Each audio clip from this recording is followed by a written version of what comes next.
नमस्कार, आप सभी का स्वागत है study with JR YouTube channel में। आज की इस वीडियो में हम क्लास 6 की एसएसटी की बुक है आरबीएससी की, इसको पढ़ने जा रहे हैं और आज हम इसका चैप्टर 4 पढ़ेंगे। चैप्टर 4 का ये पार्ट 2 है।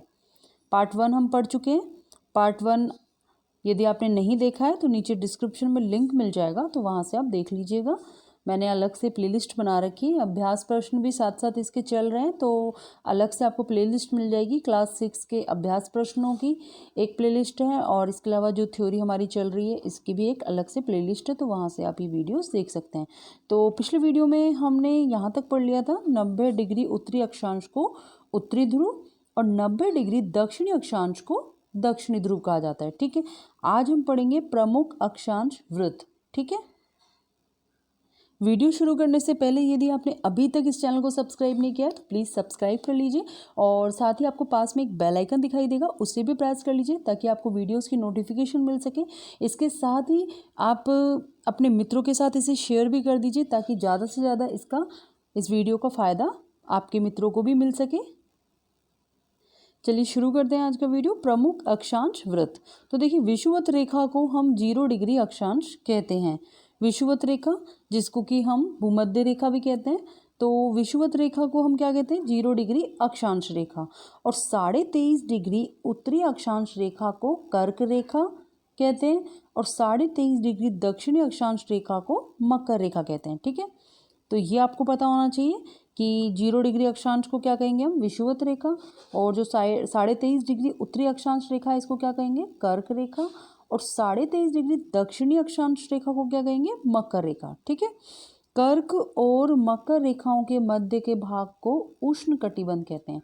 जो कर्क रेखा है और मकर रेखा है, इनका जो बीच का भाग है ना, उसको कौन सा कटिबंध कहेंगे? उष्ण कटिबंध कहेंगे। ठीक है, कर्क रेखा से आर्कटिक वृत्त यानी कि 66.5 डिग्री उत्तर तथा मकर रेखा से अंटार्कटिक वृत्त 66.5 डिग्री दक्षिण के मध्य स्थित भूभाग को क्या कहेंगे? जो उत्तर में है उसे कहेंगे उत्तरी शीतोष्ण कटिबंध और जो दक्षिण में है दक्षिणी शीतोष्ण कटिबंध। ठीक है, और आर्कटिक वृत्त से उत्तरी ध्रुव तक तथा अंटार्कटिक वृत्त से दक्षिणी ध्रुव के मध्य जो स्थित भूभाग है इसे हम कहेंगे शीत कटिबंध। ठीक है, और ये ताप कटिबंध है। इनकी जानकारी हम अगले अध्याय में विस्तृत रूप से पढ़ेंगे। तो जो नेक्स्ट चैप्टर है चैप्टर 5, इसमें आप इसको डिटेल में पढ़ेंगे। आज हम इसमें इतना ही पढ़ेंगे। देखिए, ये जो है इसके बारे में जो डिटेल है वो नेक्स्ट वाले वीडियो में पढ़ेंगे। अब ये देख रहे हैं आप चित्र 1 और 2।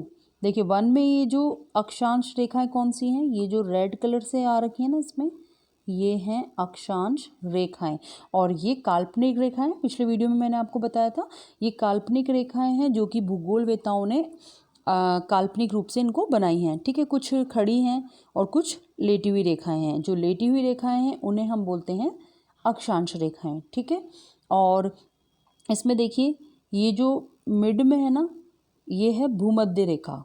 0 डिग्री पे है ना, ये 0 डिग्री पे है भूमध्य रेखा। और ये जो भूमध्य रेखा है ये पृथ्वी को 2 बराबर भागों में बांटती है। एक भाग तो हो गया ये उत्तरी भाग इधर वाला और एक भाग हो गया दक्षिणी भाग। ठीक है, 2 बराबर भागों में ये इसको बांटती है। और ये भूमध्य रेखा को हम विषुवत रेखा के नाम से भी जानते हैं। तो ये भूमध्य रेखा नाम आ जाए या विषुवत रेखा, आपको कंफ्यूज नहीं होना है। ये दोनों इस 0 डिग्री के ही नाम है। 0 डिग्री पे जो रेखा है ना, भूमध्य रेखा बोल लीजिए या फिर विषुवत रेखा बोल लीजिए। ठीक है, और विषुवत रेखा के जो उत्तर में स्थित भाग है इसको हम क्या कहेंगे? ये देखिए, जो भूमध्य रेखा या विषुवत रेखा है ना, इसके उत्तर वाले भाग को कहते हैं हम उत्तरी गोलार्ध। क्या कहते हैं? उत्तरी गोलार्ध। और इसके जो दक्षिण वाला भाग है ना, नीचे वाला, इसको हम बोलते हैं दक्षिणी गोलार्ध। ठीक है, और 90 डिग्री उत्तरी अक्षांश को कहते हैं उत्तरी ध्रुव और 90 डिग्री दक्षिणी अक्षांश को कहते हैं दक्षिणी ध्रुव। ठीक है, ये हमने पढ़ा भी था पिछले वीडियो में। अब आज के वीडियो में देखिए क्या बताया गया है कि विषुवत रेखा को हम 0 डिग्री अक्षांश कहते हैं। तो देखिए, विषुवत रेखा कौन सी है? ये जो आ रही है, ये 0 डिग्री भूमध्य रेखा बोल लीजिए या फिर विषुवत रेखा बोल लीजिए। ठीक है, इसको क्या कहते हैं? 0 डिग्री अक्षांश को हम क्या कहते हैं? भूमध्य रेखा या विषुवत रेखा। इसके बाद 23.5 डिग्री उत्तरी अक्षांश, तो उत्तर की तरफ जो है उत्तरी अक्षांश, इस रेखा को कहते हैं हम कर्क रेखा। 23.5 डिग्री उत्तरी अक्षांश में कौन सी रेखा है? कर्क रेखा है। ठीक है, फिर देखिए 23.5 डिग्री दक्षिणी अक्षांश, ये दक्षिण की तरफ आ जाइए, बीच में मिड में डिवाइडेशन हो रहा है पृथ्वी का, और ये उत्तर की तरफ हो गया, ये दक्षिण की तरफ हो गया नीचे वाला पार्ट। तो 23.5 डिग्री जो दक्षिण वाला भाग है ये कहलाता है मकर रेखा। कौन सी रेखा? मकर रेखा। ठीक है, और कर्क और मकर रेखाओं के मध्य को भाग को जो क्या कहते हैं? इसको कहते हैं हम उष्ण कटिबंध। कौन सी? कर्क रेखा और मकर रेखा। तो इसका जो बीच का भाग है इसे हम कहते हैं उष्ण कटिबंध। ठीक है, अब इसके बाद देखिए, अब देखिए कर्क रेखा, ये जो कर्क रेखा है, कर्क रेखा से आकर्टिक वृत्त 66.5 डिग्री, ये वाला आकर्टिक रेखा, यहाँ तक का जो भाग है कर्क रेखा से कहाँ का भाग? आकर्टिक रेखा तक का भाग है, इसको क्या कहेंगे हम? इसको कहेंगे शीतोष्ण कटिबंध। ठीक है, ये कौन सा कटिबंध है? ये है शीतोष्ण कटिबंध। और इसी तरीके से देखिए जो नीचे का भाग है ना, कौन सी रेखा से? ये है आपके मकर रेखा से। मकर रेखा से मान के चलिए आप अंटार्कटिक रेखा, मकर रेखा से अंटार्कटिक रेखा का ये जो भाग है, जिसको मैं ये ब्लू कलर का कर रही हूँ, ये जो भाग है 23.5 डिग्री से 66.5 डिग्री का तक ये जो भाग है ना, ये क्या कहलाता है? ये भी शीतोष्ण कटिबंध कहलाता है। क्या कहलाता है? ये शीतोष्ण कटिबंध। फिर इसके बाद देखिए शीतोष्ण कटिबंध हो गया, और इसके बाद देखिए अब ये जो आकर्टिक रेखा है, आकर्टिक रेखा से अब मान के चलिए ये उत्तरी ध्रुव है ना, यहाँ कोने पे बताया था 90 डिग्री, तो यहाँ तक ये जो छोटा सा पार्ट दिख रहा है आपको, ये कहलाता है शीत कटिबंध। कौन सा कटिबंध है? ये शीत कटिबंध है। ठीक है, और इसी तरीके से ये जो नीचे अंटार्कटिक रेखा है और इसका ये जो 90 डिग्री दक्षिण है, ये वाला जो पार्ट है देखिए बिल्कुल छोटा सा है, ये भी क्या कहलाता है? शीत कटिबंध कहलाता है। ठीक है, तो 3 कटिबंध हो गए। ये जो मिड का जो है कर्क रेखा से मकर रेखा तक, ये कौन सा कटिबंध है? उष्ण कटिबंध। और इसके बाद देखिए कर्क रेखा से आकर्टिक रेखा का कहलाएगा शीतोष्ण कटिबंध, और इसी तरीके से मकर रेखा से लेके अंटार्कटिक रेखा तक का भाग भी क्या कहलाएगा? शीतोष्ण कटिबंध। और इसके ऊपर आकर्टिक रेखा है ना, ये इसके ऊपर ये 90 डिग्री ध्रुव तक में देखिए छोटा सा है बना हुआ, तो ये कहलाता है शीत कटिबंध। इसी तरीके से नीचे देखिए अंटार्कटिक रेखा से 90 डिग्री दक्षिण तक, दक्षिणी ध्रुव तक जो है, ये भी क्या कहलाता है? शीत कटिबंध। तो इसमें हमने 3 कटिबंध पढ़ लिए, पहला उष्ण कटिबंध, दूसरा शीतोष्ण और तीसरा शीत कटिबंध। ठीक है, चलिए अब बात करते हैं देशांतर एवं देशांतर रेखाओं के बारे में। पृथ्वी पर उत्तरी ध्रुव से दक्षिणी ध्रुव तक जो लंबवत रेखा, खड़ी रेखा, लंबवत रेखा इस तरीके से जो खड़ी रेखा है जिसे मध्य भाग में खींची जाती है, उसे कहते हैं 0 डिग्री देशांतर। तो देखिए जो पृथ्वी है इसके जो मध्य में जो रेखा खींची गई ना, बिल्कुल मिड में, वो कौन सी रेखा है? 0 डिग्री देशांतर। इसको प्रधान मध्याह्न रेखा भी कहते हैं, ये आपको याद रखना है, 0 डिग्री देशांतर रेखा। और इसको क्या कहा जाता है? प्रधान मध्याह्न रेखा भी कहते हैं। और इस प्रधान मध्याह्न रेखा की पूर्व या पश्चिम में स्थित किसी भी स्थान की कोणीय स्थिति देशांतर कहलाती है। और ये देखिए इसमें आपको देशांतर रेखाएं बताई गई हैं, ये चित्र देख रहे हैं आप इस तरीके से, ये देखिए ग्लोब में।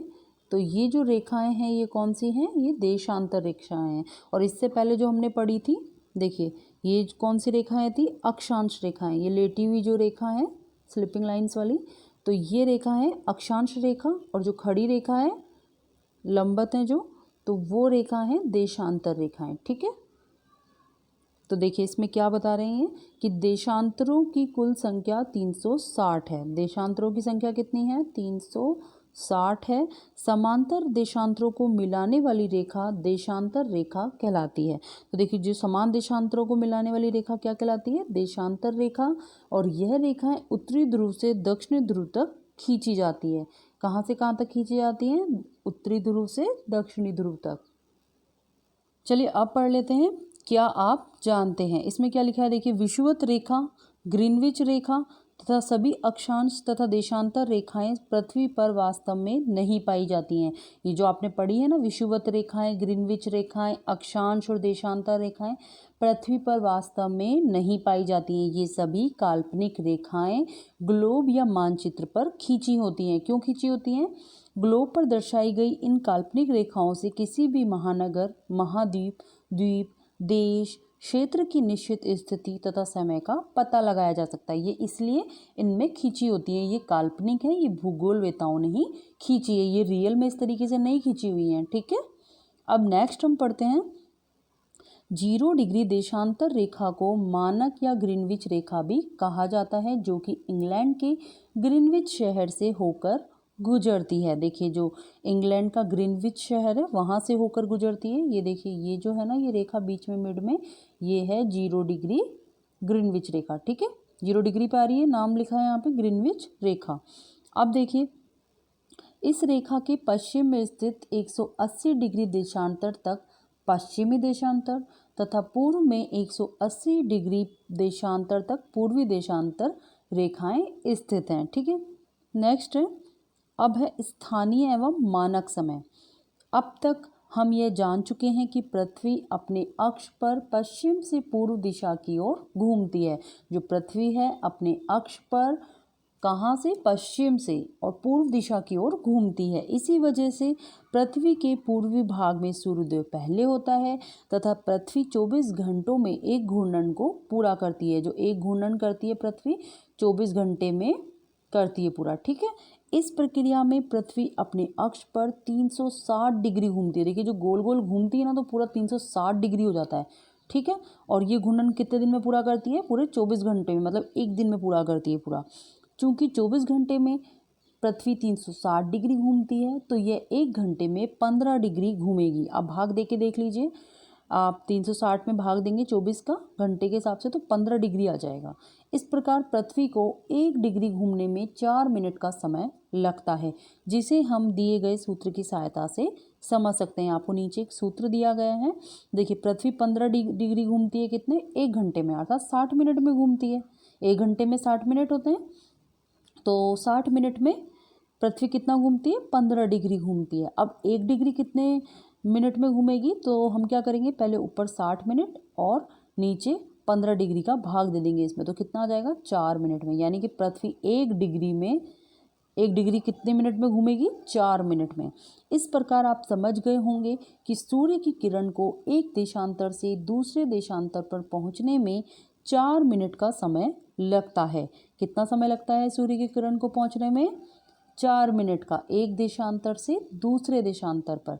ठीक है, पृथ्वी जब अपने अक्ष पर पश्चिम से पूर्व की तरफ घूमती है तो सूर्य की किरणें देशांतर रेखाओं पर पड़ती है, जिसमें पहले ये किरणें पूर्वी देशांतर पर और बाद में पश्चिमी देशांतरों पर पड़ती है। इसी प्रकार किन्हीं 2 देशांतरों के मध्य 4 मिनट के समय का अंतर होता है। तो कि जो भी 2 देशांतर हैं उनके मध्य कितने मिनट का अंतर होगा? 4 मिनट का। अब बात करते हैं स्थानीय समय के बारे में। तो देखिए, किसी भी स्थान का सूर्य की स्थिति से ज्ञात किया गया समय उस स्थान का स्थानीय समय होता है। किसी स्थान का सूर्य की स्थिति से ज्ञात किया गया समय, सूर्य की स्थिति को देखकर पहचाना गया जो समय है, वो क्या कहलाता है? स्थानीय समय कहलाता है। जब सूर्य हमारे सिर की सिद्ध में ऊपर होगा तो 12 बजे का समय माना जाएगा। जब सूर्य जो होता है वो बिल्कुल सिद्ध में होगा, जैसे यहाँ पर कोई खड़ा है और ये बिल्कुल सूर्य इसकी सिद्ध में होगा, तो उस समय कितने बज रहे होंगे? 12 बज रहे होंगे एग्जैक्ट। उस स्थान पर किसी खंबे की सबसे लंबी परछाई क्रमशः सूर्योदय और सूर्यास्त को बताती है। एक ही देशांतर पर स्थित सभी स्थानों का समय एक जैसा तथा पूर्व पश्चिम में हर देशांतर पर स्थानीय समय अलग अलग होता है। ठीक है, अतः हम जब किसी स्थान से 1 डिग्री पूर्व की तरफ जाते हैं तो उस जगह के स्थानीय समय में 4 मिनट जोड़ दिए जाते हैं। किस तरफ जा रहे हैं? जब पूर्व की तरफ जा रहे हैं तो। और ठीक ऐसे ही जब हम पश्चिम दिशा की तरफ जाते हैं तो उस जगह के स्थानीय समय में 4 मिनट घटा देते हैं। देखिए, जो स्थान एक ही देशांतर में स्थित हैं तो उनका तो समय एक जैसा होगा, लेकिन पूर्व और पश्चिम में हर देशांतर पर स्थानीय समय अलग होगा। कैसे कि इसमें जो 4 मिनट का समय लगता है ना, अभी बताया, तो उसके कारण यह अंतर आ जाता है। ठीक है, तो अब जब हम किसी स्थान से 1 डिग्री पूर्व की तरफ जाते हैं, सपोज कोई व्यक्ति यहाँ खड़ा है और यहाँ से वो जा रहा है पूर्व की तरफ और 1 डिग्री गया, कितने डिग्री, 1 डिग्री, तो इस तरफ वो पूर्व की तरफ जब वो जाता है तो उस जगह के स्थानीय समय में कितने मिनट जोड़ दिए जाएंगे, 4 मिनट। सपोज यहाँ पर 10 बज रहे हैं, जहाँ पे वो व्यक्ति खड़ा है वहाँ पर 10 बज रहे हैं और वो 1 डिग्री कहाँ गया, पूर्व की ओर, तो यहाँ पर क्या समय होगा, 10:04। कितना समय होगा, 10:04। और उसी तरह जैसे ही वो 1 डिग्री पश्चिम की तरफ जाएगा, मतलब इस तरफ जाएगा 1 डिग्री, कितना जाएगा, 1 डिग्री पश्चिम की तरफ, तो उस जगह का जो स्थानीय समय है उसमें 4 मिनट घटा देते हैं, तो कितना हो जाएगा, 9:56। ठीक है, यहाँ पर आपको एक उदाहरण भी दिया गया है, देखिए इसे हम एक उदाहरण द्वारा समझ सकते हैं। अगर हम मान लें कि 0 डिग्री देशांतर रेखा पर वहाँ का स्थानीय समय सुबह 8 बजे है। इन्होंने क्या माना है कि ये जो 0 डिग्री है देशांतर रेखा, यहाँ पर कितने बज रहे हैं, 8 बज रहे हैं यहाँ पे। ठीक है, तो इसी स्थान से यदि हम पूर्वी देशांतर की तरफ जाते हैं, मतलब इस स्थान से यदि हम पूर्वी देशांतर की तरफ जाते हैं तो स्थानीय समय क्या होगा, 4 मिनट बढ़ जाएगा, मतलब यहाँ पे टाइम क्या हो जाएगा, 8:04 का हो जाएगा। इसी प्रकार यानी कि यहाँ पर 8:04 बज जाएंगे। ठीक है, 8:04 हो जाएंगे। ठीक है, ये ऐड कर दिया देखो उसमें। जबकि 1 डिग्री पश्चिमी देशांतर की तरफ जाना है, अब यहाँ पर ये व्यक्ति खड़ा है, अब ये पश्चिमी देशांतर की तरफ जाएगा, तो इसमें क्या होगा कि स्थानीय जो समय है ना, जो 8 बज रहे थे उसमें 4 मिनट कम कर दिए जाएंगे, तो कितना टाइम आ जाएगा, 7:56 आ जाएगा। ठीक है, अब बात करते हैं प्रमाणिक समय की। ये तो हमने पढ़ा स्थानीय समय, अब है प्रमाणिक समय। हमें जानकारी मिलती है कि प्रत्येक देशांतर का अपना अपना अलग समय होता है। इस तरह किसी भी एक देश में कई देशांतर रेखाएं होती हैं, तो एक देश में कई स्थानीय समय हो सकते हैं। सभी स्थानों का समय उनके देशांतरों से निर्धारित करेंगे। किसी भी देश के एक निश्चित समय का पता लगाने में समस्या आएगी। अगर उसी देशांतर के अकॉर्डिंग अगर वहाँ का टाइम रख देंगे तो फिर क्या प्रॉब्लम आ जाएगी कि हर जगह का, हर स्थान का समय अलग अलग हो जाएगा, तो किसी भी देश के एक निश्चित समय का पता लगाने में समस्या आएगी, क्योंकि वहाँ से अनेक देशांतर रेखाएं गुजरती हैं। जैसे जब जयपुर में 8 बजे होंगे तब जैसलमेर में 7:40 का समय होगा, यानी कि 7:40 हो रहे होंगे जब जयपुर में 8 बजेंगे, तो क्योंकि इन दोनों शहरों के मध्य लगभग 5 देशांतरों का अंतर है, तो ये देशांतरों का भी फर्क आ जाएगा, जो देशांतर रेखाएं होती हैं उनका भी फर्क आ जाएगा।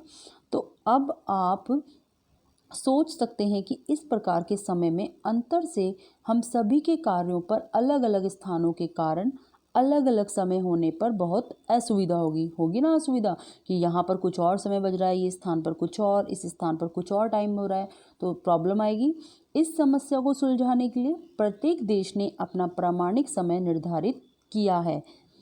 इस प्रॉब्लम को सुलझाने के लिए देश ने क्या डिसाइड किया है, एक प्रामाणिक समय निर्धारित किया है, जो उस देश के मध्य भाग से गुजरने वाली देशांतर रेखा से निश्चित किया गया है। जो कि जो वो देश है उसके मध्य भाग से गुजरने वाली जो देशांतर रेखा है ना, आपको बताया था मिड से जो जा रही है, तो देशांतर रेखा से निश्चित किया गया है वो समय। इस रेखा पर होने वाले समय का उस देश का प्रामाणिक समय या मानक समय कहते हैं। तो इस रेखा पर होने वाले समय को क्या कहेंगे, उस देश का प्रामाणिक समय या मानक समय। तो आप समझ गए कि स्थानीय समय क्या होता है और प्रामाणिक या मानक समय क्या होता है। इन दोनों में डिफरेंस आपको समझ में आ गया होगा।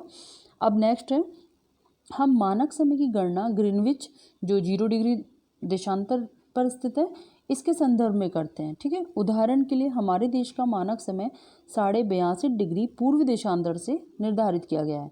चूँकि यह देशांतर ग्रीनविच से 82.5 डिग्री पूर्व दिशा में स्थित है, इसीलिए ग्रीनविच रेखा के स्थानीय समय में 5.5 घंटे जोड़ने पर भारत के समय का पता लगाया जाता है।